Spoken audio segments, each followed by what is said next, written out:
Assalamualaikum warahmatullahi wabarakatuh. Salam sehat dan salam sejahtera untuk kita semuanya. Pada kesempatan kali ini saya akan menjelaskan materi mengenai kesehatan reproduksi lansia. Capaian pembelajarannya adalah yang pertama, mahasiswa dapat menjelaskan batasan usia lansia, kemudian dapat menjelaskan perubahan yang terjadi pada masa lansia, dan dapat menjelaskan permasalahan kesehatan pada lansia, dan juga dapat menjelaskan program dan pelayanan kesehatan untuk lansia.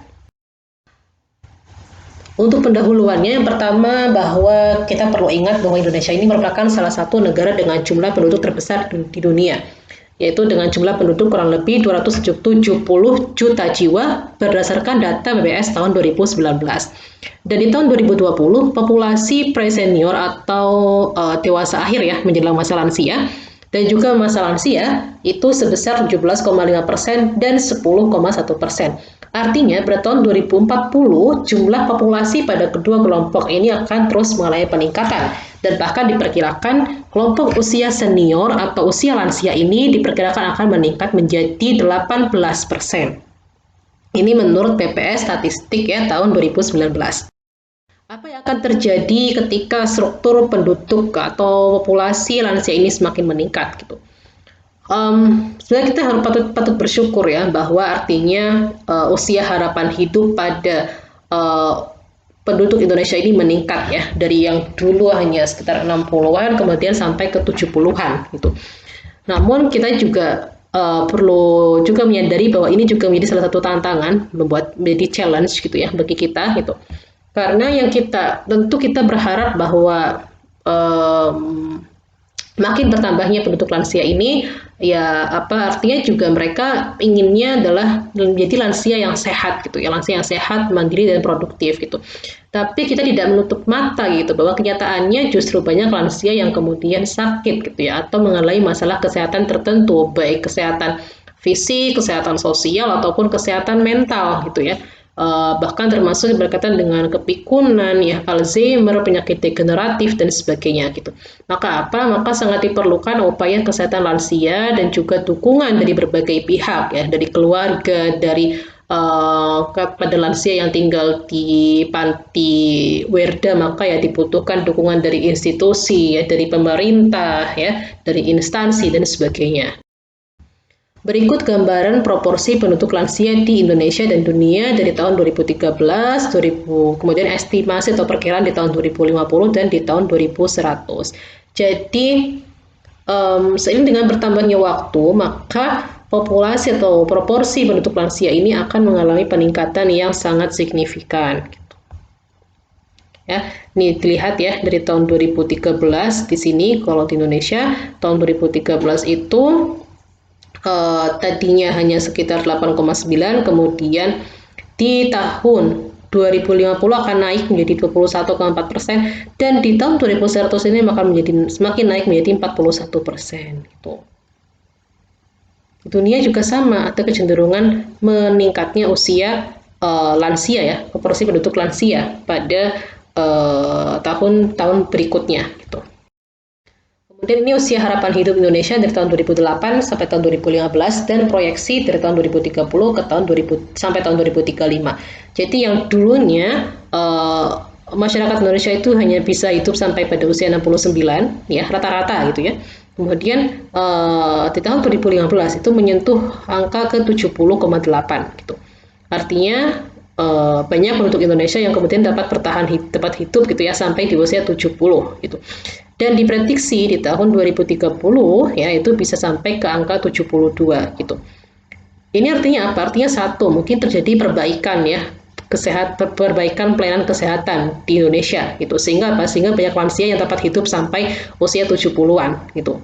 Tapi kita juga tidak menutup kemungkinan ya bahwa dari beberapa lansia itu juga kemudian ada yang menderita atau mengalami masalah kesehatan gitu. Yang kemudian masalahnya itu sebagian besar apa? Pada lansia biasanya adalah komplikasi gitu, tidak hanya satu penyakit, tapi biasanya multi gitu ya, banyak penyakit yang kemudian dialami oleh satu lansia gitu, sehingga dapat meningkatkan beban dan pembiayaan kesehatan gitu. Maka kemudian sangat perlu untuk mempelajari mengenai kesehatan lansia ini, apa yang terjadi pada masa lansia gitu ya, kemudian apa yang dapat dilakukan agar dapat hidup di masa tua dengan sehat dan mandiri dan produktif. Berikut masih sama terkait dengan hasil proyeksi. Jadi Indonesia akan mengalami periode lansia atau aging, di mana 10% penduduk akan berusia 60 tahun ke atas. Ini tahun 2020 seperti ini ya, di tengah di sini, dan kemudian di tahun 2035 akan terus naik sampai menjadi 15,8%. Gitu. Artinya dari 100 penduduk gitu ya, itu 15-nya adalah lansia gitu. Apa yang terjadi sih Bu, kok kemudian ini menjadi concern, harus dibahas gitu. Ya, tadi ya, sekali lagi, ketika lansia itu menjadi lansia yang sehat, mandiri, maka tidak akan menjadi tanda kutip beban gitu ya untuk keluarga yang hidup dengan lansia itu. Lain halnya ketika kemudian dalam satu keluarga gitu ya, dalam satu rumah misalkan itu ada dua lansia yang kemudian keduanya itu sakit gitu ya. Apa yang akan terjadi pada keluarga tersebut gitu? Ya, keluarga tersebut mungkin tadi ya, harusnya pengeluarannya bisa untuk ke peningkatan kesehatan, tapi lebih ke untuk pengobatan gitu, sehingga pengeluaran untuk kebutuhan nutrisi, untuk kebutuhan air, pendidikan anak-anaknya gitu ya, itu menjadi berkurang gitu, menjadi terbatas gitu, karena harus mengobati atau ya membawa lansia ini untuk berobat gitu, sehingga pengeluaran di rumah tangga tersebut semakin membengkak gitu, meningkat gitu.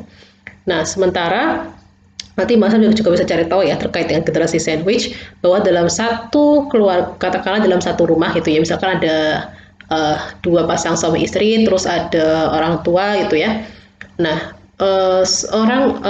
mereka yang bekerja, mereka tidak hanya menghidupi atau bekerja untuk dirinya sendiri, tapi juga untuk lansia yang dirawatnya dan juga untuk anak-anaknya. Gitu. Jadi beban hidupnya itu semakin bertambah gitu ya.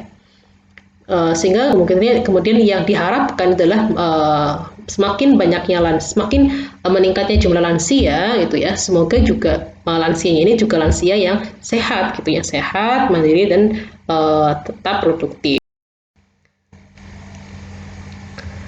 Kemudian tentu kita juga tahu ya bahwa pada lansia ini terjadi berbagai perubahan memang ya. Jadi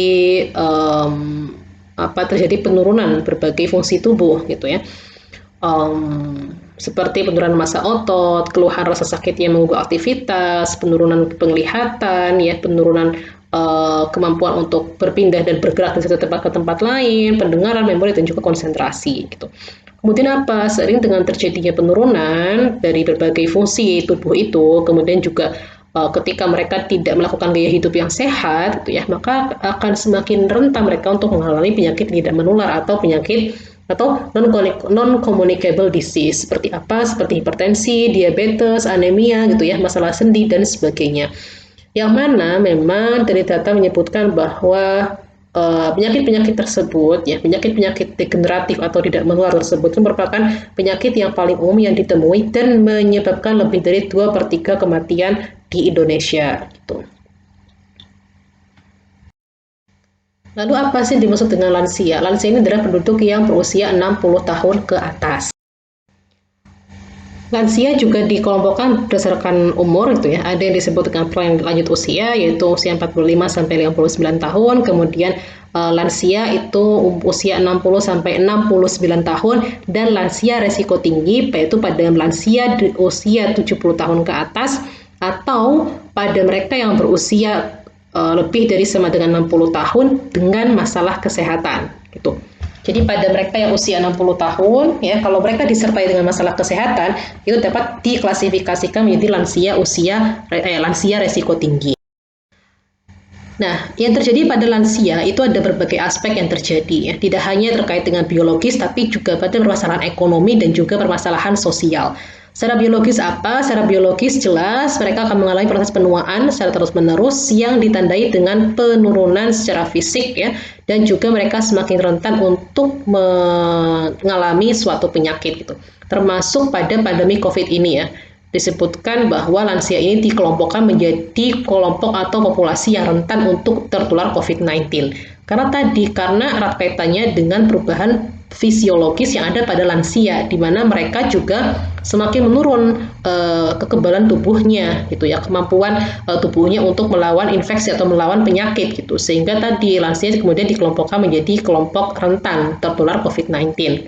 Secara ekonomi apa? Secara ekonomi kemudian lansia ini umumnya dipandang sebagai beban daripada sebagai sumber daya gitu. Mengapa demikian? Ya karena memang fakta yang ada di lapangan, lansia ini banyak yang kemudian tidak mampu bekerja ya, seperti sebelumnya, dan kemudian juga pada mereka yang sakit akhirnya bed rest dan butuh perawatan atau dukungan dari keluarga gitu. Kemudian kalau secara sosial lebih sering dipersepsikan secara negatif atau tidak banyak memberikan manfaat bagi keluarga dan masyarakat gitu. Maka ya dengan berbagai permasalahan gitu ya yang dihadapi oleh lansia, maka sebaiknya sebenarnya bagi keluarga itu untuk tetap memperhatikan lansia gitu, karena ada berbagai hal yang kemudian dikhawatirkan berdampak buruk gitu ya terhadap kesehatan dan kesejahteraan atau kualitas hidup lansia gitu. Semuanya masih bisa kita upayakan itu, masih bisa kita upayakan agar kita ya nanti bisa hidup di masa tua dengan tetap dalam kondisi yang sehat dan tidak merepotkan orang lain. Kondisi fisik tadi ya, seorang yang sudah masuki masa lansia mengalami penurunan secara berlipat-lipat gitu, sehingga menimbulkan gangguan atau kelainan fungsi, baik fungsi fisik, psikologis maupun sosial. Ya. Pada mereka yang secara fisik sudah rentan, sudah lemah gitu ya, maka mereka akan mengalami keterbatasan dalam bergerak, dalam beraktivitas gitu. Sehingga apa? Sehingga mereka makin jarang untuk keluar rumah, untuk tetap bersosialisasi dengan masyarakat gitu. Akhirnya apa? Akhirnya mereka biasanya mengalami semacam stres gitu ya, atau kekerasan sendiri, terasingkan gitu ya. Dan kemudian juga biasanya akan menyebabkan suatu keadaan ketergantungan kepada orang lain gitu. Sehingga memang perlu untuk mengetahui apa saja sih kondisi-kondisi yang dapat dialami oleh lansia dan apa saja kebutuhan-kebutuhan yang sebaiknya dapat dipenuhi gitu agar lansia ini dapat hidup sehat dan sejahtera. Berikut ciri-ciri lansia. Jadi disebutkan bahwa lansia ini merupakan salah satu periode kemunduran. Di materi tumbuh kembang telah disebutkan ya bahwa ada periode percepatan dan juga ada periode perlambatan. Nah, lansia ini termasuk pada periode perlambatan gitu. Kemunduran dari berbagai faktor, dari faktor fisik maupun faktor psikologis. Kemudian lansia ini memiliki status sebagai kelompok minoritas ya. Jadi karena dianggap sebagai kelompok minoritas, maka mereka biasanya kurang diperhatikan dan tadi seringnya diabaikan atau diacuhkan gitu ya. Kemudian membutuhkan perubahan peran. Nah, ketika sudah masuki masa lansia, maka yang dulunya dia mungkin bekerja sebagai katakanlah sebagai guru gitu ya, atau sebagai nakes, terus dia harus pensiun, berarti kan di situ mengalami perubahan peran. Kemudian juga ada penyesuaian yang buruk pada lansia. Nah, ini ya, ketika kemudian terjadi perlakuan gitu ya yang buruk gitu, katakanlah misalkan dari anak-anaknya atau dari orang-orang di sekitarnya gitu, kok kemudian nggak memperhatikan mereka, kok kemudian malah seringnya menyalahkan atau menganggap lansia ini merepotkan gitu ya, maka lansia ini akan mengembangkan konsep diri yang buruk gitu, ngerasa bersalah gitu, ngerasa nggak diperhatikan ya, yang mana ini justru nanti akan berdampak pada kesehatan mental dan juga kesehatan atau perilaku dari lansia tersebut. Di masa lansia ini terjadi namanya aging process. Nah, apa sih yang disebut dengan aging process? Yaitu suatu proses menghilangnya secara perlahan kemampuan jaringan untuk memperbaiki diri dan mempertahankan fungsi normalnya. Maka kemudian ketika lansia ini mengalami sakit ya atau mengalami luka gitu ya, itu biasanya lebih lama sembuhnya dibandingkan dengan mereka yang bukan kelompok lansia. Kemudian terkait dengan perubahan, ada berbagai perubahan fisiologis yang terjadi pada lansia. Namun memang sekali lagi lansia ini adalah bukan penyakit. Ya, lansia bukan penyakit, tapi lansia ini merupakan suatu proses yang ada dalam siklus hidup manusia. Tuh. Nah, adapun penyakit yang terjadi pada lansia ini biasanya adalah akibat kesalahan dalam jangka panjang. Seperti apa? Seperti pola hidup yang tidak sehat, gitu, seperti merokok, permasalahan nutrisi, ya, kemudian terpapar polusi-polusi tertentu, gitu ya, radiasi, kemudian juga misalkan terpapar bahan-bahan kimia dan sebagainya gitu. Sehingga apa? Sehingga menimbulkan yang namanya penyakit atau gangguan kesehatan pada lansia gitu. Artinya apa? Berarti artinya sebenarnya kesalahan ini dapat dihindari gitu. Dapat dihindari dengan cara apa? Dengan cara melakukan atau hidup dengan pola hidup yang bersih dan sehat, atau yang kemudian kita kenal dengan GERMAS ya, Gerakan Masyarakat Hidup Sehat. Berikut perubahan-perubahan umum yang terjadi pada lansia. Ini berkaitan dengan penampilan ya, ada dari bagian kepala, tubuh, dan juga bagian persendian. Dari bagian kepala biasanya bentuk mulutnya berubah, kemudian agak keriput gitu ya, pipinya biasanya turun gitu ya, berkerut gitu, penglihatannya agak kabur. Kemudian matanya nggak bercahaya dan sering keluar cairan, jadi nggak nangis tapi tiba-tiba keluar cairan gitu ya. Kemudian dagunya mengendur, tampak berlipat ya, atau pipinya berkerut, kulitnya berkerut, kemudian kering, dan juga mulai banyak bintik hitamnya bertambah. Gitu. Lalu rambutnya menipis dan berubah menjadi putih atau abu-abu. Kalau bagian tubuh itu biasanya bahunya makin terlihat bungkuk dan tampak kecil, lalu perutnya membesar dan tampak buncit. Ya, mungkin teman-teman bisa dapat perhatikan pada mahasiswa dapat perhatikan pada nenek atau kakek-kakek ya, biasanya terlihat posturnya membungkuk, tampak lebih kecil ya, kemudian juga perutnya membesar atau buncit. Lalu pinggulnya mengendur dan lebih besar, dan juga payudara bagi wanita itu menjadi kendur. Lalu pada bagian persendian itu mulai dari pangkal tangannya merasa kendur dan terasa berat, ujung tangan ini juga mengerut, kakinya kendur ya, venanya atau pembuluh darahnya itu makin menonjol, kemudian membesar dan timbul benjolan, dan juga tangannya kurus kering, kuku tangan dan kaki menebal, mengeras, dan mengapur. Sehingga biasanya mereka itu kalau gunting kuku, ya mungkin mahasiswa juga dapat memperhatikan biasanya yang gak bisa gunting kuku sendiri, biasanya diguntingin gitu, oleh anaknya atau oleh cucunya. Gitu. Karena tadi sudah makin menebal, mengeras, bahkan mengapur. Perubahan yang terjadi pada lansia itu mulai dari perubahan pada sel-selnya, kemudian sistem pernafasan, sistem syaraf, sampai pada sistem reproduksi. Jadi semua sistem itu mengalami perubahan, ya, penurunan massa otot, penurunan jumlah sel, ya, penurunan fungsi dan sebagainya. Biasanya yang pertama untuk perubahan fisik pada selnya ini semakin sedikit jumlahnya, kemudian lebih besar ukurannya, berkurangnya jumlah cairan tubuh dan berkurangnya cairan intraseluler, lalu menurunnya proporsi protein di otak, otot, ginjal, darah, dan hati, kemudian jumlah sel otaknya juga menurun dan terganggunya mekanisme perbaikan sel. Ini ya, ketika selnya mengalami tadi mekanisme perbaikannya selnya terhambat, terganggu ya, maka mereka tidak mampu tadi melakukan perbaikan atau peremajaan sel-sel gitu. Jadi sel-sel itu ya sudah tua gitu ya, sudah lelah untuk bekerja gitu mungkin ya. Jadi tadi kemampuannya pun nanti akan menurun gitu. Yang pertama pada sistem persyarafan, tadi karena jumlah sel dalam otak itu menurun, maka berat otaknya juga akan menurun sebesar 10-20% gitu. Sekali lagi yang namanya organ-organ tubuh itu kan disusun oleh berbagai sel ya, dan juga cairan-cairan gitu ya. Maka ketika jumlah selnya aja berkurang atau menurun, maka dapat mempengaruhi juga berat atau fungsi dari masing-masing organ dan juga sistem organ pada manusia gitu. Pada persyarafan ini, berat otaknya menurun, kemudian cepatnya menurun hubungan persyarafan, lalu lambat dalam respon dan waktu untuk bereaksi, kemudian mengecilnya saraf panca indera, makanya akan mengganggu penglihatan, pendengaran, dan perasa. Maka biasanya mereka itu makanan yang enak ya, makanan yang dulu biasa mereka makan, yang katanya mereka enak, nanti pas udah tua itu katanya nggak enak gitu. Padahal sama aja sebenarnya, tapi karena fungsi perasanya itu yang sudah berkurang gitu.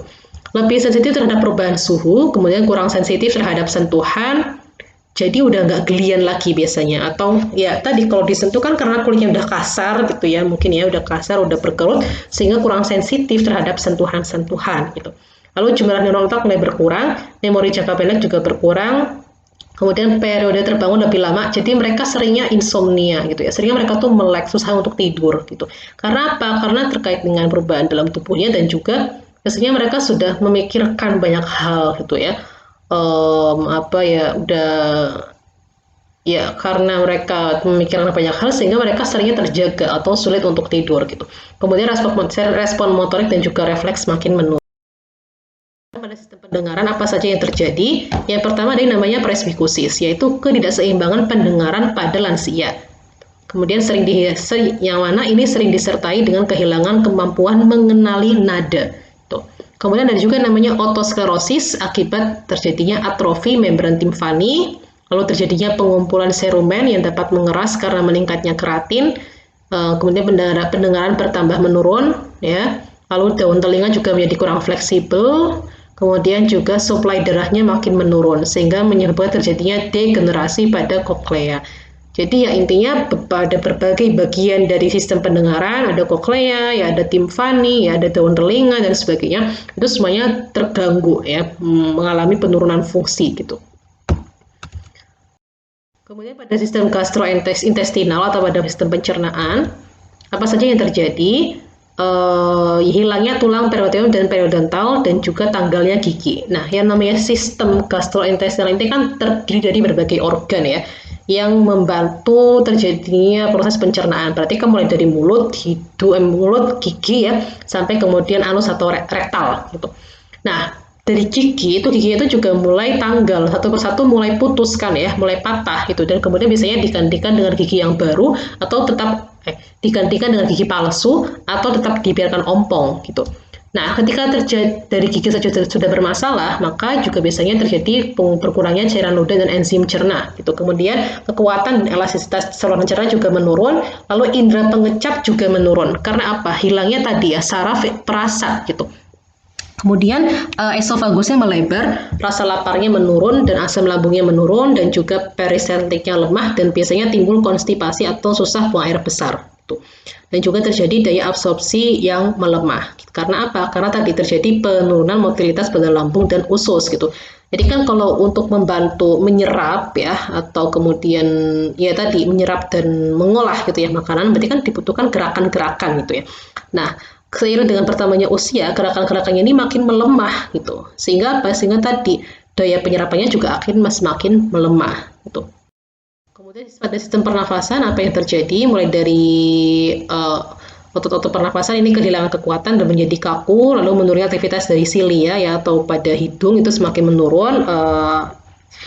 Rambut-rambut hidung untuk beraktivitas, kemudian paru-paru juga kehilangan elastisitas, menarik nafas itu lebih terasa berat, kemudian kapasitas pernafasan maksimum juga menurun, kedalaman pernafasan juga menurun, dan menyebabkan terjadinya dispnea terutama saat beraktivitas. Itu jadi kayak nyeri gitu saat beraktivitas, gitu ya. Kemudian alveoli ukurannya melebar dari biasanya dan jumlahnya berkurang. Kemampuan untuk batuk juga berkurang sehingga meningkatkan resiko terjadinya penyakit infeksi pernafasan. Pada sistem kardiovaskular atau pada sistem jantung dan pembuluh darah ya, jadi kardio itu kan itu kan dari jantung dan vaskular ini kan pembuluh darah gitu.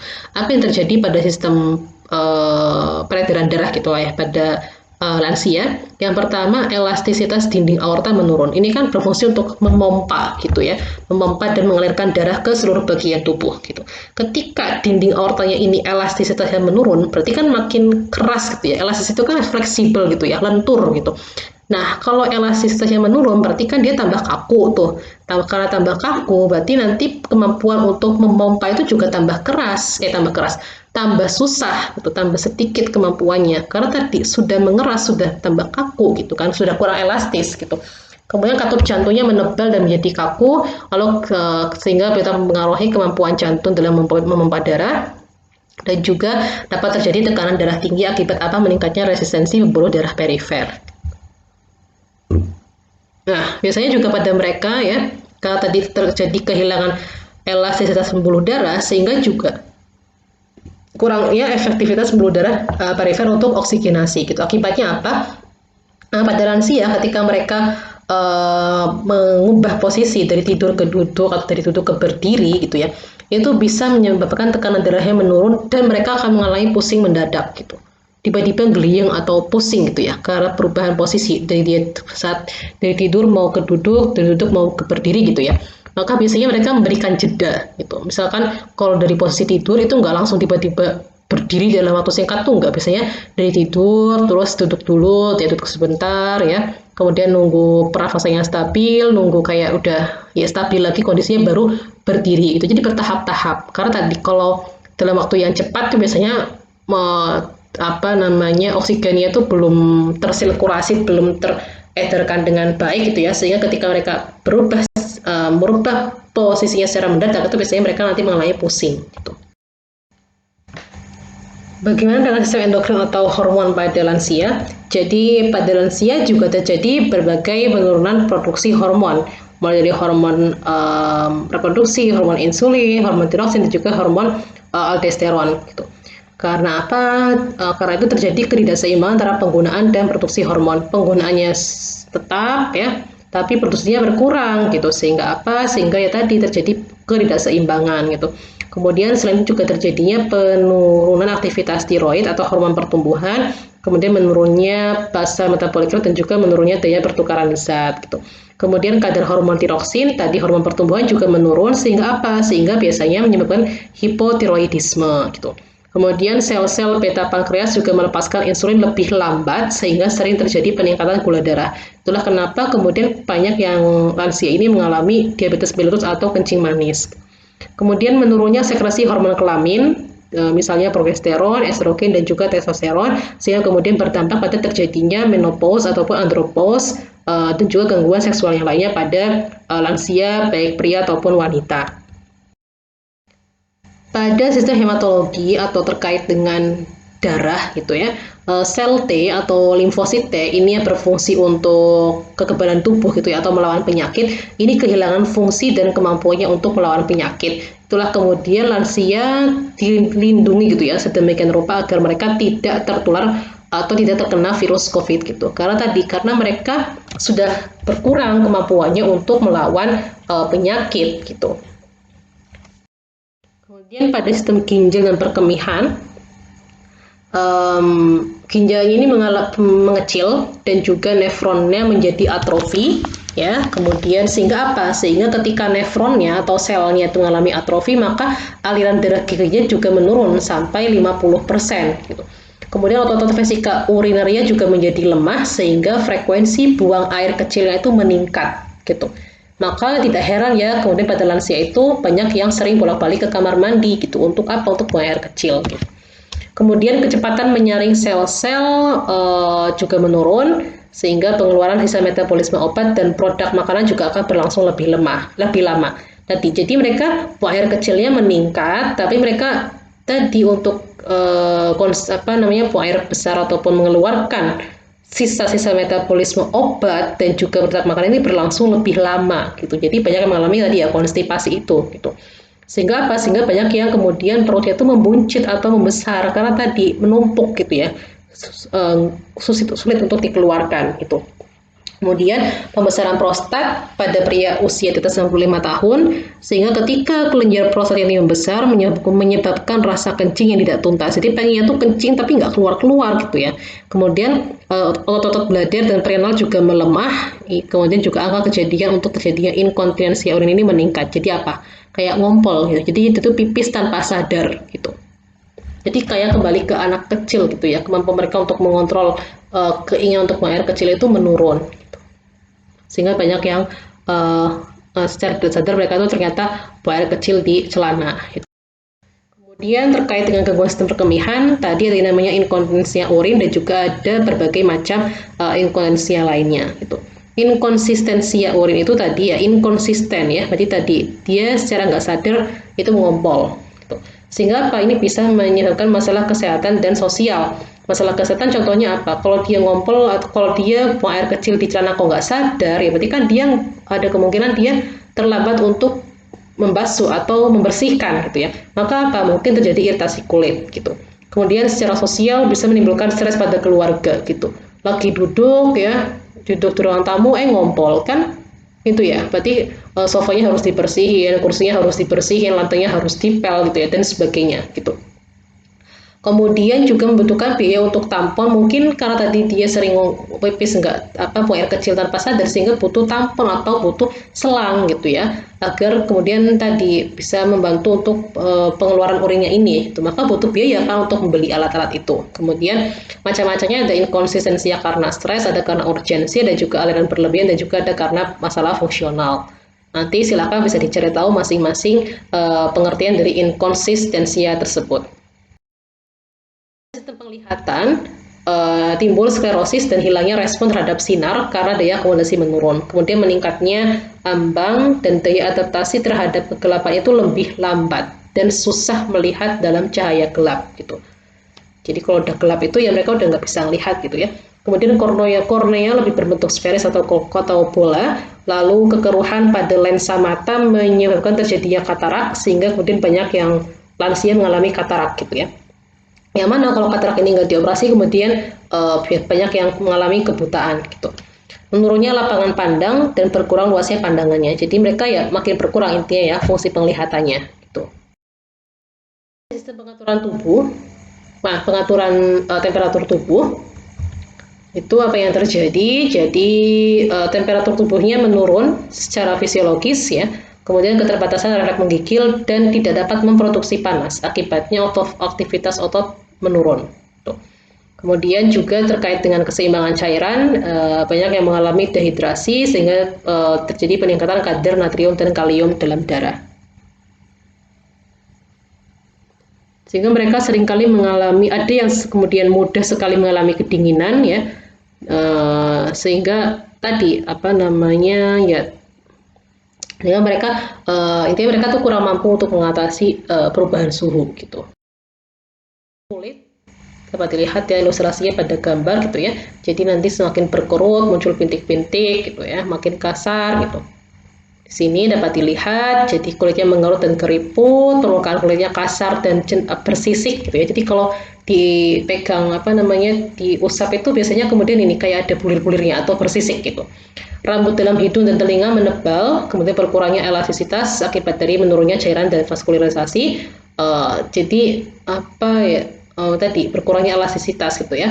Lalu pertumbuhan kukunya lebih lambat, kuku jari menjadi keras dan rapuh, tadi pudar dan kurang bercahaya, lalu hiperpigmentasi dan bintik-bintik merah, kemudian juga regulasi suhu tubuhnya menurun, kemudian rambutnya menjadi abu-abu atau berwarna putih.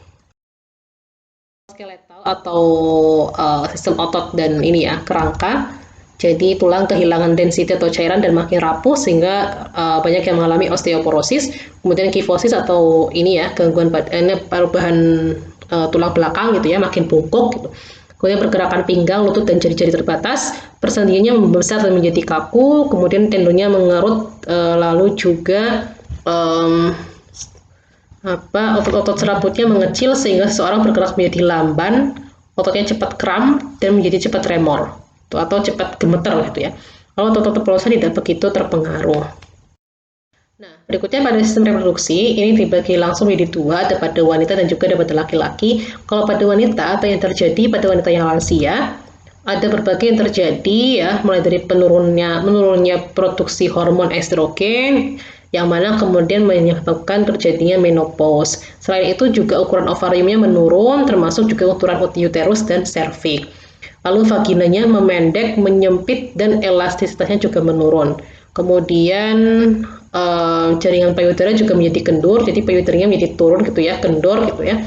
Lalu selaput lendir vaginanya menurun, bersifat alkali, terjadi atrofi atau penyusutan pada vulva dan juga lubrikasinya mengering. Jadi intinya ya tadi semakin kering gitu, sehingga biasanya kalau mereka berhubungan masih berhubungan seksual itu ya, itu biasanya terasa lebih nyeri gitu, sehingga butuh bantuan pelumas gitu agar lebih apa ya, ya tadilah agar tidak kering gitu. Kalau kering itu kan sakit gitu ya, jadi butuh lubrikasi atau butuh cairan pelumas.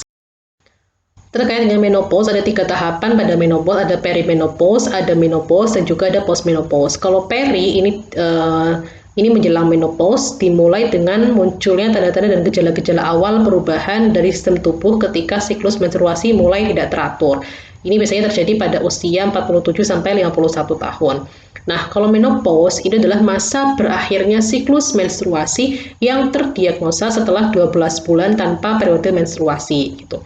Ini rata-rata menopausnya natural terjadi pada usia 40-58 tahun.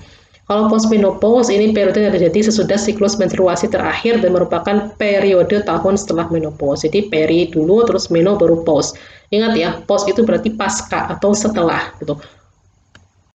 Kemudian Gejala-gejalanya apa saja? Ada gejala sistemik, ada gejala yang berkaitan dengan sistem vaskular atau peredaran darah, dan juga yang berkaitan dengan genitourinary atau kelamin dan alat kelamin dan perkemihan gitu. Pada sistemik apa yang terjadi? Mereka sering merasa fatigue atau pusing, terjadi penurunan libido atau gairah seksual, rasa cemas, depresi, kemudian kesukaran kognitif, nyeri punggung, dan juga rasa kekakuan gitu.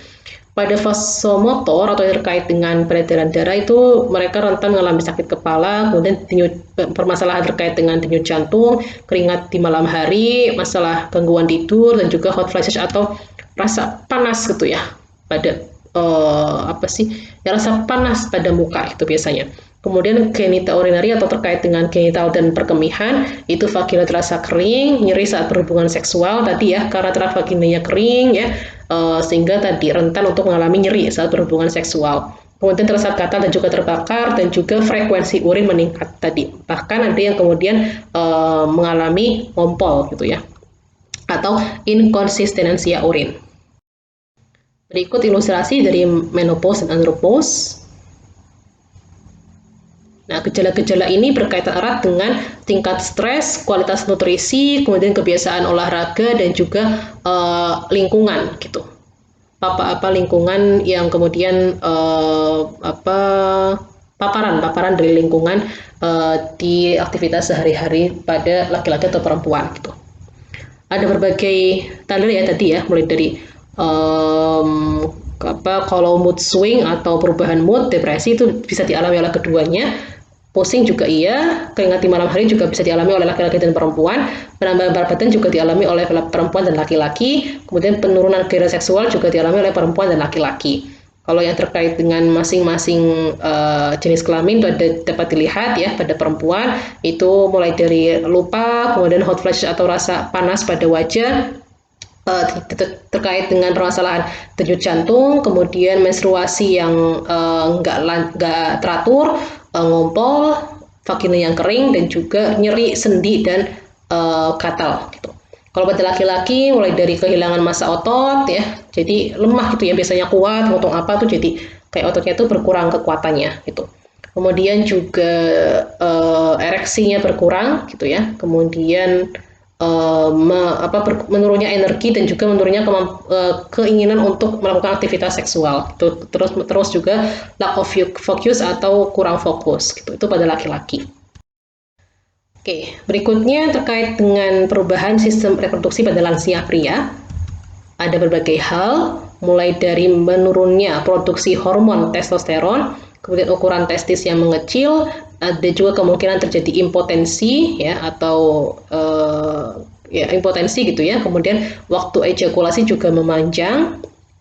Kemudian ereksi penisnya memerlukan waktu yang lebih lama, kelenjar penisnya tampak turun, ya, orgasme juga kurang semangat, kemudian mengandung sedikit sel sperma, lalu setelah ejakulasi penurunan ereksi dan testis lebih cepat terjadi, jadi begitu dia keluar tuh langsung cepat turunnya gitu ya.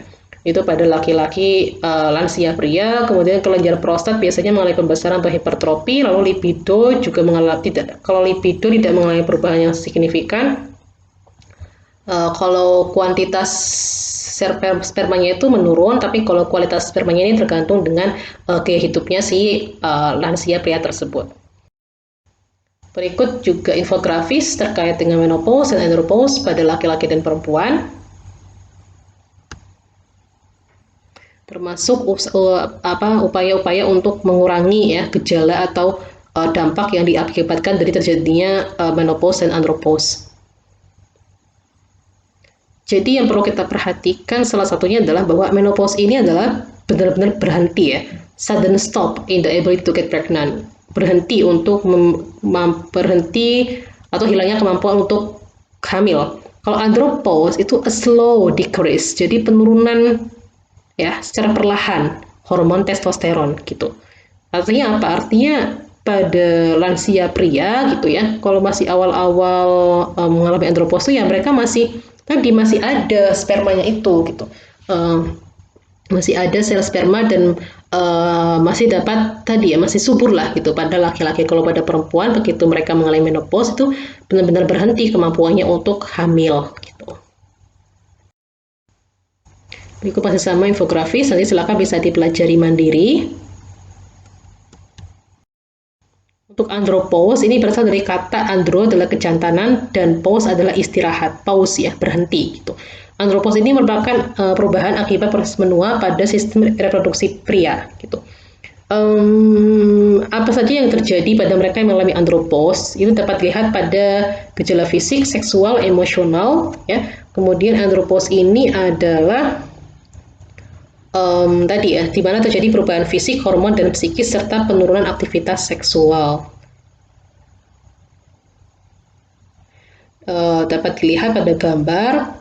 Jadi sebenarnya pada usia 30 tahun itu sudah mulai menurun gitu ya, produksi testosteron gitu.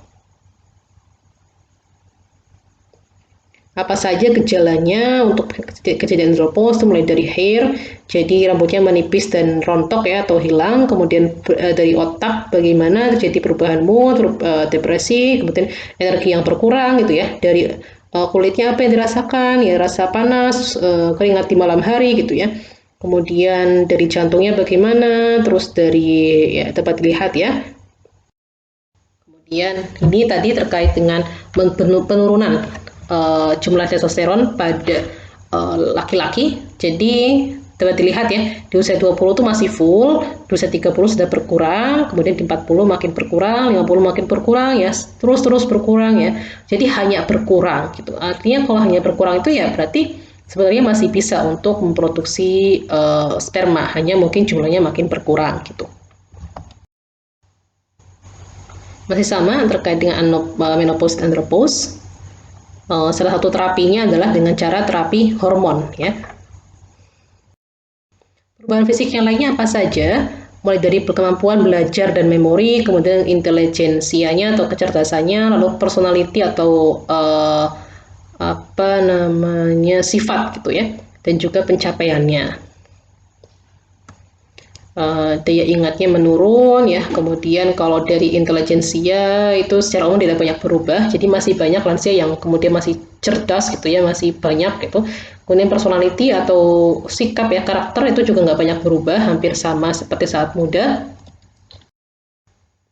Kemudian berikut ini beberapa penyakit yang sering terjadi pada lansia, mulai dari penyakit kardiovaskuler atau seperti penyakit jantung gitu ya, kemudian osteoporosis, osteoartritis, kanker payudara, kanker serviks, kanker prostat, ya, hipertensi, diabetes, demensia Alzheimer, stroke dan juga depresi. Yang terbaru, masa mendengar mungkin ya membaca berita bahwa presiden kita, mantan presiden ya SBY itu kan juga terdiagnosis kanker prostat ya gitu. Ya, mungkin itu juga merupakan salah satu ini ya kejadian tadi masalah kesehatan pada lansia yaitu kanker prostat. Gitu. Berikut prevalensi penyakit kardiovaskular pada lansia, data dari Kemenkes tahun 2016. Jadi memang ini ya semakin meningkat gitu ya prevalensi dari usia pralansia sampai usia lansia dan juga usia lansia resiko tinggi. Yang paling banyak memang hipertensi, kemudian penyakit jantung koroner dan juga ada gagal jantung. Bahkan sekarang yang terbaru mungkin masa juga membaca berita ya, masih muda pun masih usia 20 tahun bahkan kurang ya. Salah satu ini pemain sinetron itu kan juga meninggal ya karena gagal jantung. Dan apa saja sih penyebab kematian di dunia gitu ya? Ada 5 penyebab utama penyakit di dunia, ada kardiovaskular tadi. Kardiovaskular ini mulai dari penyakit jantung gitu ya, jantung koroner, gagal jantung dan juga hipertensi ya. Kemudian ada permasalahan pernafasan, lalu kanker, diabetes dan juga stroke. Ini data dari WHO. Kemudian pada lansia tadi juga mengalami ini ya, penuaan dan imunitas ya, masalah kekebalan tubuh. Gizi lansia itu ada yang kekurangan gizi makro dan juga ada yang mungkin kekurangan gizi mikro. Makro itu ya kayak karbohidrat, lemak, protein gitu ya. Kalau mikro itu kayak vitamin dan mineral gitu. Ketika terjadi permasalahan gizi, maka terjadi juga permasalahan pada respon dan fungsi imunnya semakin menurun gitu. Maka apa? Maka kasus malnutrisi ini memang perlu perhatian gitu ya. Termasuk apa? Termasuk pemberian vaksinasi. Karena sekali lagi permasalahan malnutrisi itu kaitannya dengan infeksi. ketika seseorang itu mengalami gangguan nutrisi, maka dia rentan terkena penyakit atau rentan mengalami infeksi gitu. Pun sebaliknya, ketika seseorang mengalami infeksi, ya, katakanlah dia infeksi COVID gitu ya, maka dia apa? Dia biasanya mempengaruhi nutrisinya gitu. Dia menjadi susah makan gitu ya, ataupun kalau dia makan biasanya metabolisme juga menurun gitu kemampuannya gitu, sehingga nutrisi dan infeksi itu sangat berkaitan. Maka perbaikan gizi juga sebaiknya disertai dengan pemberian vaksinasi gitu. Ketika terjadi perbaikan gizi dan juga pemberian vaksinasi, maka dapat membantu meningkatkan sistem imun gitu. Ketika sistem imunnya meningkat, maka kualitas hidup kualitas hidup individu juga meningkat, dan biaya pelayanan kesehatan juga dapat ditekan. Permasalahannya lainnya, tadi kan masalah fisik ya, ada juga masalah kognitif, masalah emosional, dan juga masalah spiritual. Masalah kognitif diantaranya apa? Diantaranya biasanya lansia mengalami pelemahan daya ingat, gitu. Kemudian makin sulit untuk bersosialisasi dengan masyarakat di sekitar. Masalah emosional, dia menjadi ingin berkumpul terus ya dengan keluarga, terus jadi makin perhatian dengan keluarganya, terus sering marah ketika ada sesuatu yang tidak sesuai dengan harapannya gitu ya. Kemudian juga sering stres dan sebagainya. Masalah spiritual, dia semakin ada banyak hal ya. Dia makin rajin ibadahnya, kemudian dia juga namun di sisi lain dia mengalami kesulitan untuk menghafal kitab suci gitu ya, karena kemampuan daya ingatnya menurun gitu. Dia merasa kurang tenang ketika ada anggota keluarganya yang belum beribadah, kemudian dia merasa gelisah ketika mengalami permasalahan hidup yang cukup serius. Berikut penjelasan detailnya mengenai yang pertama mengenai perubahan kognitif. Jadi mulai dari memori atau daya ingat, kemudian dari intelijen atau kecerdasan, kemudian dari kemampuan belajar, kemampuan memahami, kemudian kemampuan memecahkan masalah, kemampuan mengambil keputusan, terkait dengan kebijaksanaan atau wisdom, terkait dengan kinerja, dan juga terkait dengan motivasi. Untuk spiritual, tadi memang semakin matang dalam kehidupan keagamaan ya. Jadi biasanya di masjid, di musola ya, di pengajian, itu yang hadir sebagian besar siapa? Sebagian besar dari kelompok lansia. Kemudian terkait dengan aspek sosial, itu ada berbagai hal yang berkaitan dengan lansia gitu ya, terkait dengan peran. Mereka mengalami perubahan peran dari yang sebelumnya bekerja menjadi pensiunan gitu ya, dari yang sebelumnya ada pasangan menjadi sendirian gitu ya, dari yang tadi sebelumnya dia merawat anak atau mengasuh anaknya bareng pasangannya menjadi single parent. Kemudian dari keluarga, ada yang mungkin dia masih ditemani oleh anggota keluarga, dan juga yang kesendirian atau kehampaan gitu. Teman gitu, ada yang kemudian dia akan merasa cemas, khawatir, dan takut ketika ada temannya yang meninggal gitu. Ya kayak COVID-19 ini kan, ketika ada pengumuman ada orang yang meninggal itu kan kayak langsung panik gitu ya, langsung takut gitu. Kemudian sebaliknya, kalau dia nggak kumpul dengan teman-temannya atau selalu di rumah, mungkin dia nggak akan berkembang, mungkin juga akan semakin cepat dia mengalami pikun atau kelupaan gitu. Terus juga terkait dengan abuse atau kekerasan, dia juga mungkin akan mengalami kekerasan verbal ataupun kekerasan non-verbal. Terkait dengan masalah hukum, ini terkait dengan warisan ya, ini juga sering menjadi masalah, yang kemudian biasanya karena permasalahan ini kemudian menjadi konflik juga dalam keluarga, dan kalau kita lihat di berita tidak jarang kemudian sampai terjadinya kehilangan nyawa gitu ya. Kemudian pensiun, ini juga perlu diperhatikan apakah dia masih memiliki tabungan untuk pensiun atau tidak gitu. Kemudian ekonomi, kira-kira pekerjaan apa sih yang cocok untuk dikerjakan oleh lansia gitu. Karena apa? Karena biasanya kan pada kakek-kakek atau nenek-nenek gitu ya, mbah-mbah ini kan biasanya masih pengen ya ngasih apa untuk cucunya gitu. Nah, namun mereka nggak enak kalau minta ke anaknya terus gitu, sehingga biasanya mereka tetap ingin ada pekerjaan lah, ada suatu hal yang dikerjakan dan dapat menghasilkan ya sedikit uang atau penghasilan gitu. Kemudian rekreasi ini untuk apa? Untuk ketenangan batin dan juga kebutuhan untuk keamanan gitu. Misalkan ya tadi dipastikan di rumah itu nggak ada bagian lantai yang licin gitu ya. Karena apa? Karena tadi lansia ini kan geraknya makin lambat dan refleksnya makin berkurang ya, sehingga kemudian diupayakan mereka tidak mengalami terpleset, jatuh dan sebagainya gitu. Terkait dengan transportasi ini juga perlu diperhatikan sistem transportasi apa yang kira-kira cocok untuk lansia, apalagi bagi lansia yang sudah harus menggunakan alat bantu ya seperti kursi roda ataupun tongkat gitu ya, dan sebagainya gitu. Kemudian politik, ini juga sebaiknya mereka juga masih memiliki kesempatan yang sama untuk memilih dan berpendapat terkait dengan pendidikan, ya sebaiknya juga masih ada kesempatan untuk tetap belajar, ya mereka masih mengikuti kayak kegiatan penyuluhan mungkin, kumpul RT dan sebagainya. Agama juga dipastikan mereka masih dapat menjalankan aktivitas menjalankan ritual ibadahnya, dan juga terkait dengan panti jompo gitu ya, mungkin mahasiswa bisa berpendapat apakah ini baik atau ya sebaiknya bagaimana gitu, apakah memang tepat untuk menempatkan lansia di panti jompo, atau apa saja sih kira-kira yang perlu dipertimbangkan ketika memutuskan akan menempatkan gitu ya lansia ke panti jompo. Atau kalau sekarang itu istilahnya bukan panti jompo lagi ya, tapi lebih ke panti sosial Tresna Werda gitu, atau panti Werda gitu.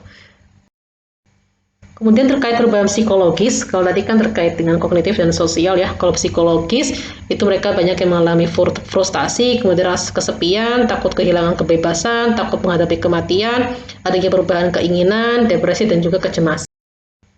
Berikut kejelasan dari masing-masing perubahan psikososial yang terjadi pada lansia, dari kesepian, apalagi ketika pasangan hidupnya atau teman dekatnya atau anggota keluarganya ada yang meninggal gitu. Kemudian duka cita tadi ya sama ya. Jadi ketika ada suatu perikatan duka cita tuh biasanya kayak langsung menurunkan semangat hidup gitu ya. Kayak langsung bikin mereka tuh khawatir, cemas dan sebagainya. Depresi tadi ini juga berkaitan erat ya. Bagaimana kondisi lingkungan dan juga ada beberapa kejadian yang kemudian dapat menimbulkan depresi pada lansia. Gangguan kecemasan dan juga bisa apalagi pada lansia yang memiliki penyakit-penyakit tertentu ya, sehingga makin cemas tuh sehingga makin meningkatkan kecemasannya. Parafrenia ini adalah satu bentuk skizofrenia pada lansia yang ditandai dengan curiga gitu. Jadi mereka tuh kayak parnoan gitu ya, makin gampang parno gitu, makin curigaan gitu. Karena apa? Karena tadi ya ini salah satu tanda dari mereka mengalami skizofrenia atau tidak gitu. Ini biasanya sering terjadi pada lansia yang terisolasi gitu, atau tersingkirkan atau meneliti kegiatan sosial gitu, sehingga mereka karena mereka jarang kumpul-kumpul di rumah aja gitu ya, terus mereka kayak jadi parnoan sendiri, jadi curiga ke orang lain dan sebagainya. Ada juga yang namanya sindroma Diogenes, yaitu kelainan di mana lansia menunjukkan penampilan perilaku yang sangat mengganggu gitu. Misalnya apa ya, tadi ya sering menumpuk barang yang dengan tidak teratur gitu ya, terus rumah atau kamar kotor dan bau karena lansia tadi ya, mungkin buang air kecil tapi nggak dibersihkan atau malah dibuat nggak dia diabaikan dan sebagainya gitu, sehingga menimbulkan ketidaknyamanan ya, perilaku yang sangat mengganggu untuk orang-orang di sekitarnya. Gejala-gejalanya apa saja? Ada ketegangan motorik, ada hiperaktivitas otonomik, dan juga ada waspada berlebih. Ya, jadi ada yang gemeter, kemudian otot tegang, kaku, nggak bisa diam, mudah lelah gitu ya, jantung berdebar, keringat dingin, mulut kering ya, pusing, mual, muntah dan sebagainya. Termasuk juga waspada berlebih tadi terkait dengan perasaan jadi peka, mudah terkejut, sulit konsentrasi, sulit tidur, dan juga mudah tersinggung. Ini merupakan berbagai gejala masalah psikis pada lansia. Masalah kesehatan jiwa yang sering muncul itu ada kecemasan, depresi, insomnia, paranoid, dan juga demensia. Untuk demensia ini ada berbagai tipe, ada demensia Alzheimer, ada yang tipe vaskular, dan juga ada tipe-tipe yang lainnya. Penanggulangannya apa gitu? Penanggulangannya yang mulai dari mengenal masalah yang sedang dihadapi, kemudian memiliki keyakinan dalam memandang masalah, bahwa masalah ini dapat diatasi, dapat ditangani, kemudian menerima ya, bahwa memang dirinya itu ya sudah mengalami proses penuaan gitu, jadi harus ada penerimaan dulu gitu. Kemudian memberi nasihat dan pandangan, beribadah secara teratur, terlibat dalam kegiatan sosial dan keagamaan, kemudian sabar dan tawakal, dan mempertahankan kehidupan seksual. Jadi ini ada ya, jadi kalau ini kejadian di tempat tinggal saya, jadi ada salah satu lansia yang sebenarnya dia itu dulunya itu sangat produktif sekali, bahkan menjadi tulang punggung keluarganya gitu ya. Tapi setelah ketika dia masuk lansia, kemudian pernah suatu hari dia semacam pikun, tapi sebenarnya pikunnya ini masih di batas ringan gitu ya, artinya masih ada kemungkinan dia untuk sembuh gitu. Tapi ternyata sama keluarganya itu justru dikurung di dalam rumah, dikunci, nggak boleh keluar gitu. Memang salah satu pemicunya itu adalah karena lansia ini pernah keluar gitu ya dari rumah dan nggak pulang-pulang sampai dicari oleh keluarganya gitu. Keluar dari rumah, naik sepeda atau naik motor, saya lupa, intinya sampai dicari-cari oleh keluarganya, sampai di-share di media sosial ya, dicari bapak ini gitu ya. Tapi akhirnya memang balik gitu, ditemukan gitu memang lansia ini. Tapi ketika persis setelah lansia ini ditemukan gitu ya, kemudian lansia ini dikunci atau nggak boleh keluar dari rumah gitu. Dan malah apa? Justru makin bertambah parah dan akhirnya ya memang gak lama kemudian lansia ini meninggal dunia gitu. Karena mereka merasa makin bukannya ada upaya untuk menyembuhkan, untuk mencoba mengatasi permasalahan yang dialami, justru tadi malah diasingkan, malah diisolasi gitu. Kemudian penanggulangan berikutnya apa? Ya nanti terkait dengan sabar dan tawakal, juga mempertahankan atau ya terkait dengan kebutuhan seksualnya. Kemudian berikutnya terkait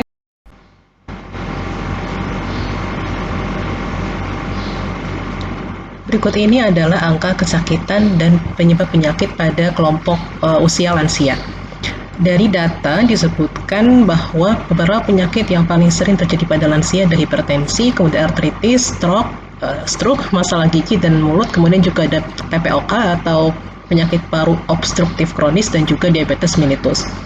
Ini memang data di Riskesdas tahun 2013, tapi memang kecenderungannya di tiap tahunnya itu adalah penyakitnya seperti itu. Tapi kalau untuk persentasenya biasanya mengalami perubahan, mungkin ada kalanya stroke yang paling tinggi dan juga ada kalanya hipertensi yang paling tinggi. Kemudian kalau untuk penyebab kematian pada usia 60 tahun ke atas itu diantaranya ada penyakit jantung, diabetes mellitus, kemudian tuberkulosis, penyakit paru obstruktif kronis dan juga hipertensi serta stroke.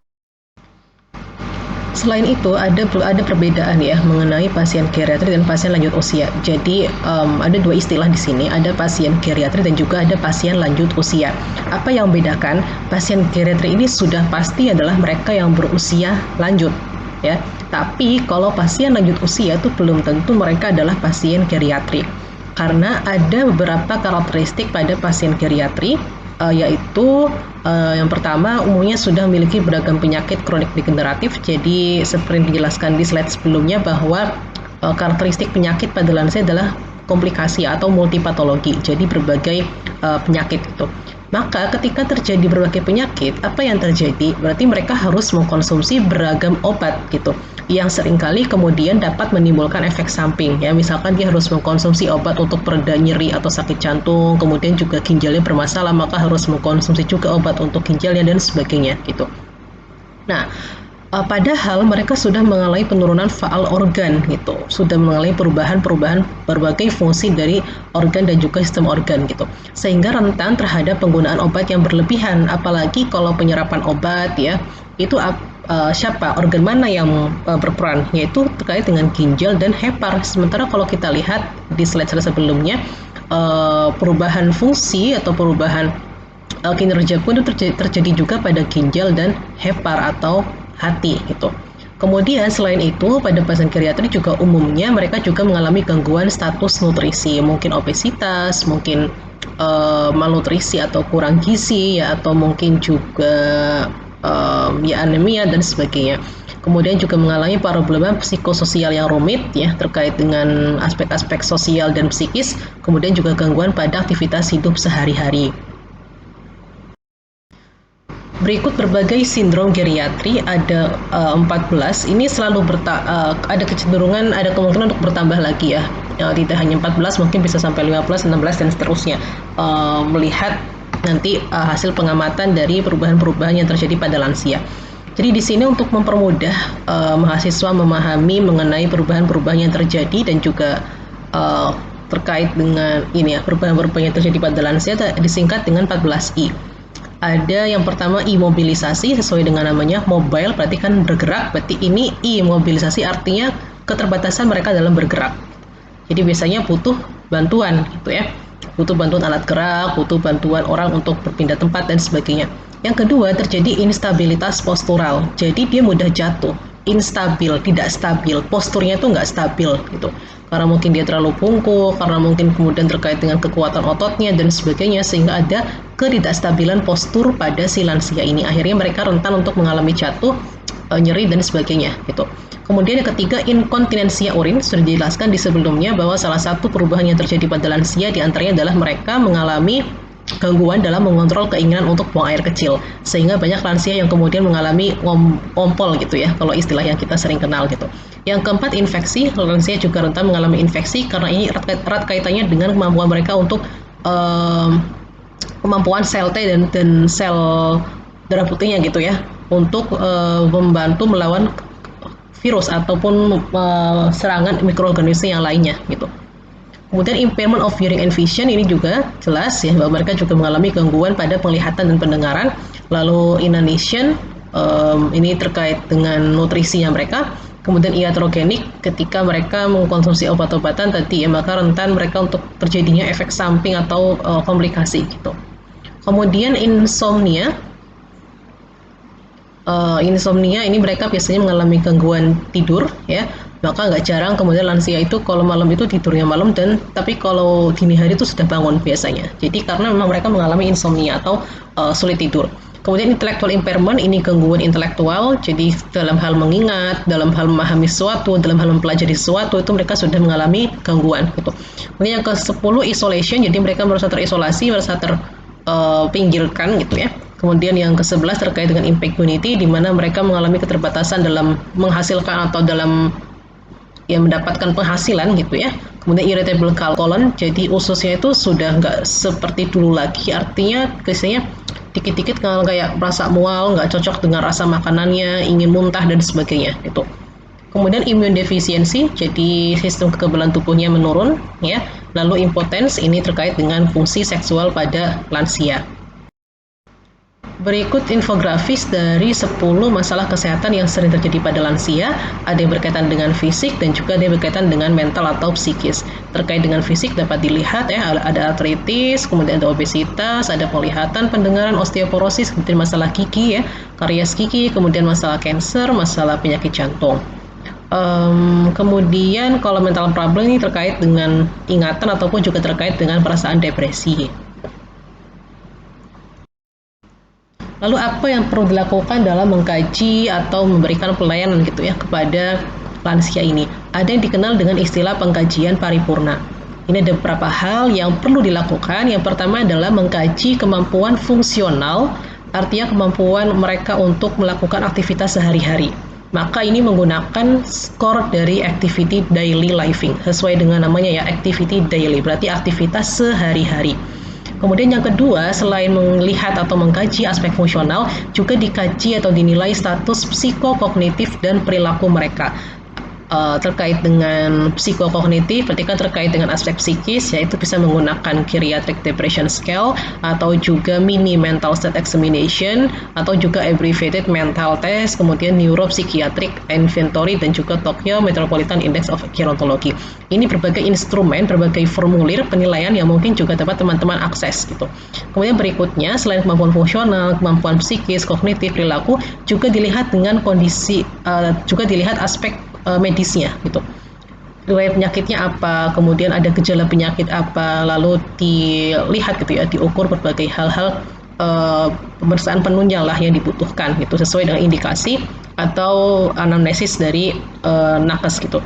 Kemudian berikutnya juga perlu dikaji status gizinya mereka dengan cara menggunakan lembar catatan asupan makanan, kemudian melihat indeks massa tubuhnya, kemudian lingkar perutnya berapa, dan juga mungkin dapat digunakan juga lembar assessment atau lembar penilaian mini nutritional assessment. Terkait dengan pengkajian lansia, tadi untuk aspek yang lainnya seperti sosial ekonomi itu juga perlu dilihat terkait dengan berbagai aspek ya, mulai dari sumber keuangannya, apa saja kesibukan atau aktivitas lansia dalam mengisi waktu luang, dengan siapa mereka tinggal, kegiatan organisasi apa saja yang diikuti, dan juga sampai bagaimana cara mereka menyalurkan hobi atau keinginan mereka gitu. Kemudian terkait dengan perubahan spiritual, ada berbagai hal yang dikaji ya, mulai dari keteraturan mereka melakukan ibadah, kemudian mengikuti kegiatan keagamaan, lalu cara menyelesaikan masalahnya, dan juga bagaimana kesabaran dan kepasrahan gitu ya pada lansia. Berikut berbagai kebijakan pemerintah dalam mengupayakan kesehatan dan kesejahteraan lansia, mulai dari undang-undang, peraturan menteri, peraturan pemerintah, sampai juga nanti di masing-masing wilayah mungkin juga ada peraturan gubernur ataupun peraturan daerah. Nanti silahkan mahasiswa bisa diakses, ya, dicari, di-download, ya, dan mungkin juga dipelajari apa saja isi dari masing-masing dokumen tersebut. Berikut berbagai program pemerintah terkait dengan lansia, mulai dari adanya peringatan untuk hari lanjut usia di tanggal 29 Mei, kemudian ada yang namanya pelayanan geriatri. Kalau di Banyumas ini ada yang namanya RS geriatri, ya. Jadi sebenarnya itu dikhususkan untuk mereka pasien lanjut usia dengan berbagai karakteristik geriatrik tadi. Kemudian ada pelayanan kesehatan santun lansia. Kenapa disebut dengan santun lansia? Ini artinya adalah pelayanan kesehatan yang memperhatikan hal-hal yang dibutuhkan oleh lansia, mulai dari adanya tempat untuk adanya alat bantu untuk berpindah tempat, kemudian ada parkir sendiri, pintu masuk sendiri. Jadi intinya benar-benar memperhatikan kebutuhan lansia gitu. Apalagi lansia yang mengalami keterbatasan dalam bergerak gitu. Kemudian ada juga Germas, ini untuk membantu penduduk atau masyarakat Indonesia agar hidup sehat, sehingga nantinya juga ketika mereka dari dini atau dari masih remaja sudah hidup sehat, maka dapat membantu mereka menjadi lansia yang sehat. Lalu ada PKS atau program keluarga sehat, ada juga PSTW, ini yang sebelumnya lazim kita kenal dengan panti jompo, namun sekarang lebih dikenal dengan PSTW atau Panti Sosial Tresna Wirda. Lalu ada juga Bina Keluarga Lansia, ini idealnya setiap desa tuh harusnya ada Bina Keluarga Lansia, apalagi desa yang kemudian mengklaim dirinya sebagai desa kampung KB, maka harus ada kegiatan Bina Keluarga Lansia. Kemudian juga ada Posbindu, pos pembinaan terpadu, ini untuk melihat, untuk mengkaji untuk memberikan pelayanan terkait dengan penyakit tidak menular pada masyarakat gitu. Sasaran program kesehatan lansia tentu ada sasaran langsung dan juga ada sasaran tidak langsung. Sasaran langsungnya itu ya para lansia itu sendiri, mulai dari pralansia, kemudian lansia, sampai juga dengan lansia resiko tinggi. Kalau tidak langsung itu mulai dari keluarganya, masyarakat tempat lansia berada, organisasi sosial, dan juga petugas kesehatan masyarakat. Ini terkait dengan jenis program kesehatan, tadi sebenarnya sama saja ya, namun ini lebih dijabarkan lagi. Pelayanannya tuh ya ada pelayanan dasar di puskesmas, pelayanan rujukan di rumah sakit, pelayanan kesehatan di semua Fasiankes, kemudian juga pelayanan kesehatan jiwa bagi lansia, pelayanan home care yang terintegrasi, kemudian peningkatan intelijensia, lalu pencegahan PTM melalui Posbindu PTM, lalu pelayanan gizi, dan juga terkait dengan promosi kesehatan. Jadi sekali lagi bukan hanya pada aspek kuratif atau pengobatan, tapi juga mulai dari aspek promosi, kemudian juga dari aspek preventif ya, promosi, kemudian juga kuratif dan rehabilitatif. Strateginya apa? Strateginya itu tentu sekali lagi kalau kita belajar Casper maka kita mengacu pada pendekatan siklus hidup ya. Jadi untuk meningkatkan kesejahteraan lansia ini maka mengacu pada 4 strategi. Yang pertama dengan mengacu pada pendekatan siklus hidup. Yang kedua harus meliputi semua aspek tadi, baik promotif, preventif ya. Kemudian juga terpadu dengan melibatkan lintas program dan lintas sektor, karena sekali lagi masalah kesehatan itu tidak berdiri sendiri, tapi juga erat kaitannya dengan masalah sosial, masalah ekonomi, masalah politik dan sebagainya. Termasuk juga masalah ketahanan pangan ya, masalah pertanian itu juga sangat erat kaitannya dengan kesehatan.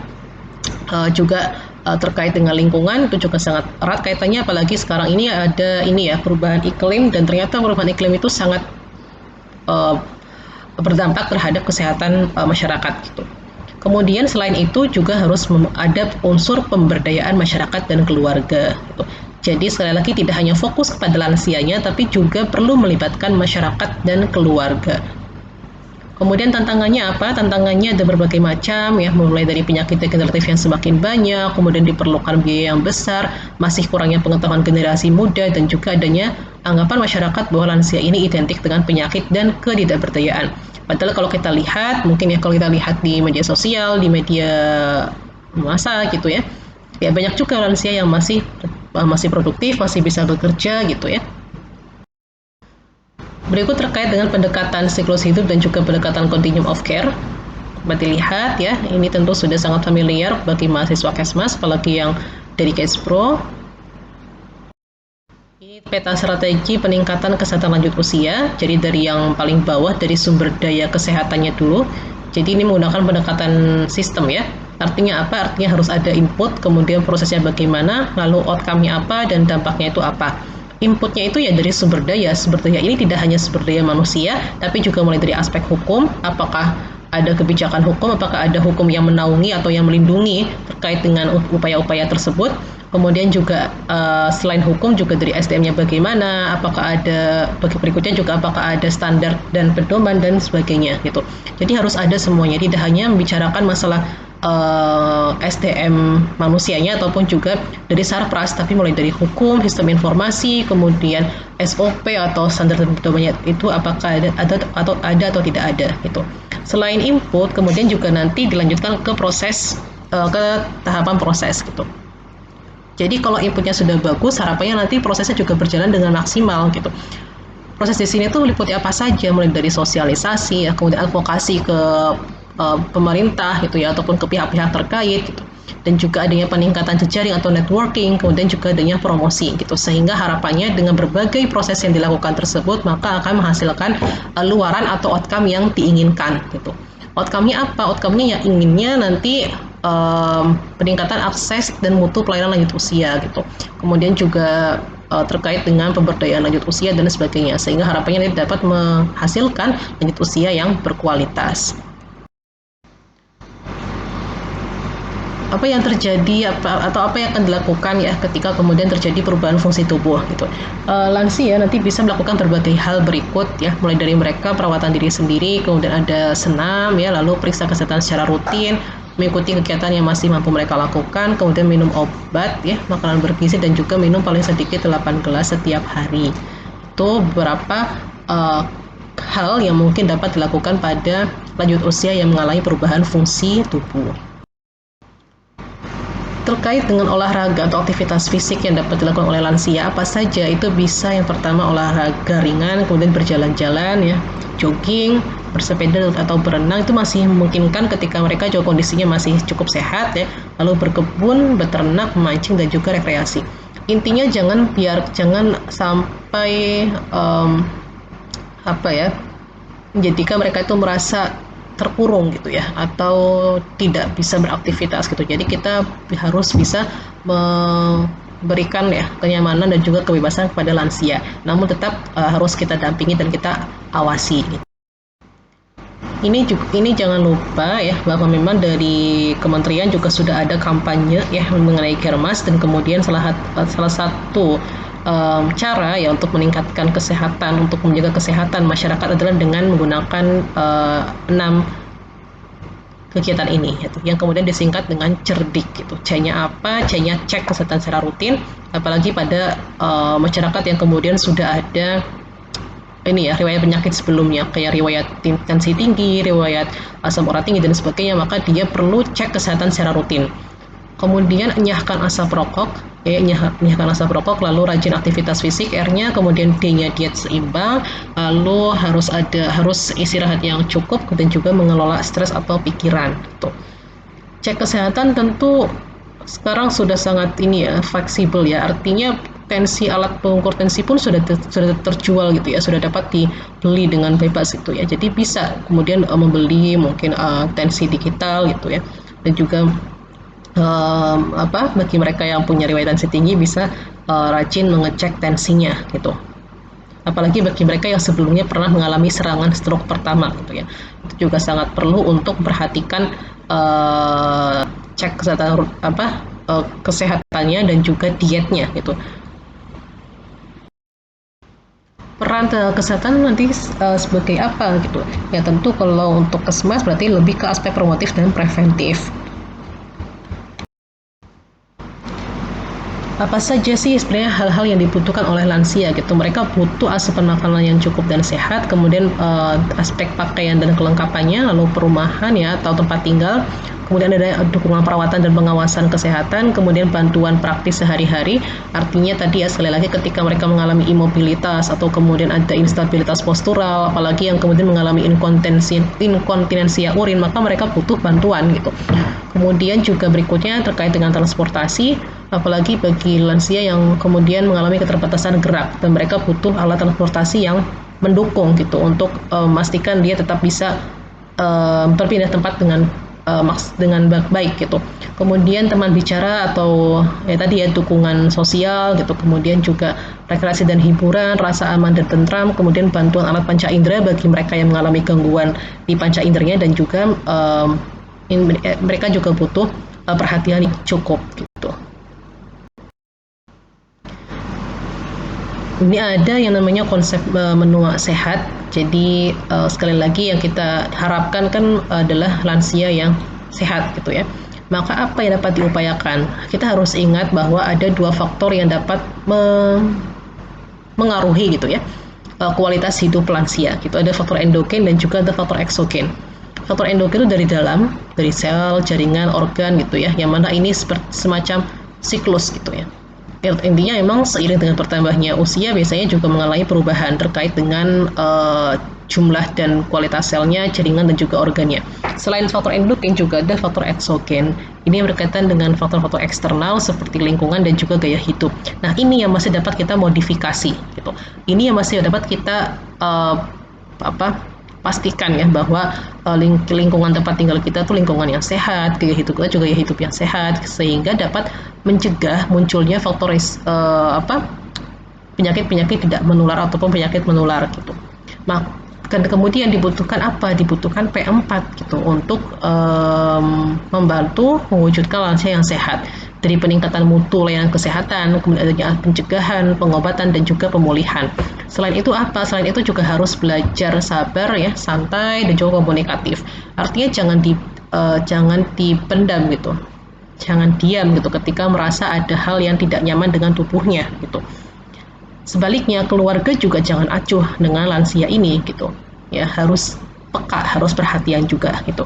Kemudian mungkin perlu juga kegiatan olah otak dan juga kegiatan kerohanian atau kegiatan sosial.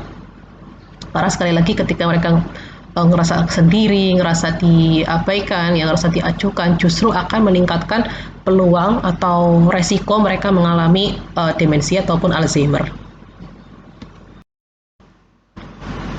Berikut grafis ya mengenai hidup menua sehat, apa saja yang dapat dilakukan. Dan ini terkait dengan data lansia dengan COVID.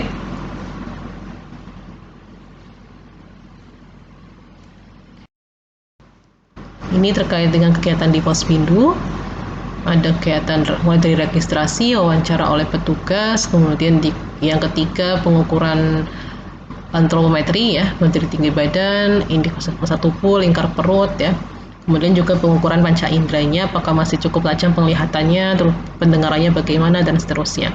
Kegiatan yang keempat itu dari tekanan darah, diukur nanti kolesterolnya juga, gula darah, dan juga pemeriksaan gangguan mental emosional. Kemudian kegiatan yang keempat baru diidentifikasi faktor resikonya kira-kira apa saja, lalu adanya tindakan konseling atau edukasi, dan juga tindak lanjutnya apa. Apakah perlu dirujuk, apakah perlu perawatan pelayanan kesehatan yang lainnya. Berikut gambaran dari fasilitas pelayanan kesehatan yang ada di Puskesmas Santun Lansia. Ya, jadi kalau di Puskesmas yang Santun Lansia atau mereka yang sudah memperhatikan kebutuhan lansia itu mereka biasanya tadi ya menyediakan ada jalan khusus untuk mereka bergerak gitu ya, kayak akses khusus kursi roda, parkir khusus kursi roda, kemudian pintu masuk khusus untuk pasien dengan kursi roda dan sebagainya gitu. Jadi ada sarana gitu ya, sarpras yang kemudian membantu mereka mempermudah untuk menuju ke pelayanan kesehatan. Termasuk biasanya ya kalau kita di mal-mal ya, di kota-kota besar kan juga sudah ada ya biasanya toilet khusus untuk orang yang berkebutuhan khusus gitu ya.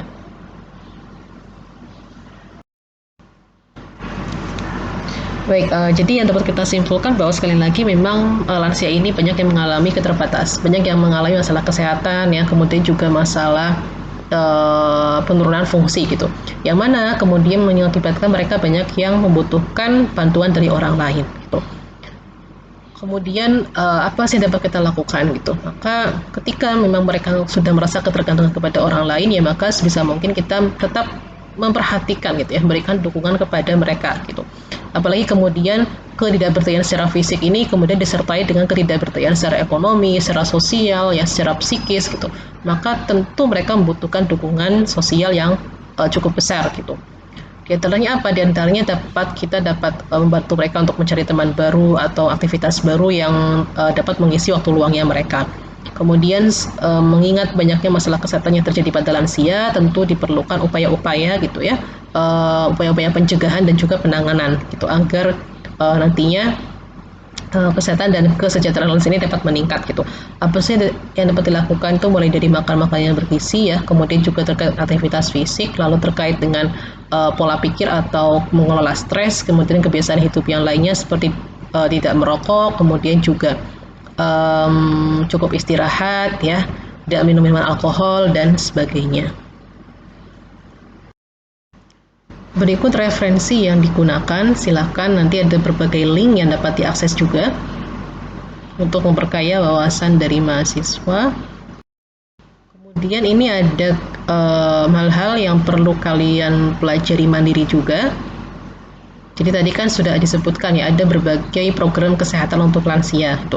Nah, silakan nanti dicari tahu lebih lanjut mengenai program-program tersebut, kemudian juga diidentifikasi dan juga mencoba menjelaskan dampak pandemi COVID-19 untuk lansianya apa saja gitu. Kemudian juga perlu dijelaskan mengapa lansia dikatakan sebagai kelompok yang rentan tertular COVID-19. Ini juga seperti yang telah disampaikan di slide sebelumnya bahwa lansia ini kan mengalami ini ya, perubahan di fungsi seksualnya gitu. Di antaranya untuk perempuan adanya menopause dan laki-laki ada yang namanya andropause. Maka nanti silakan diidentifikasi dan jelaskan beberapa hal terkait dengan menopause dan andropause tersebut. Baik, sekian yang dapat saya sampaikan. Terima kasih atas perhatiannya. Nanti silahkan dapat dipelajari lebih lanjut secara mandiri. Jika ada pertanyaan nanti bisa disampaikan melalui WhatsApp ya. Oke. Baik, saya akhiri. Selamat belajar, semoga bermanfaat. Jaga kesehatan dan semangatnya. Sukses selalu. Wassalamualaikum warahmatullahi wabarakatuh.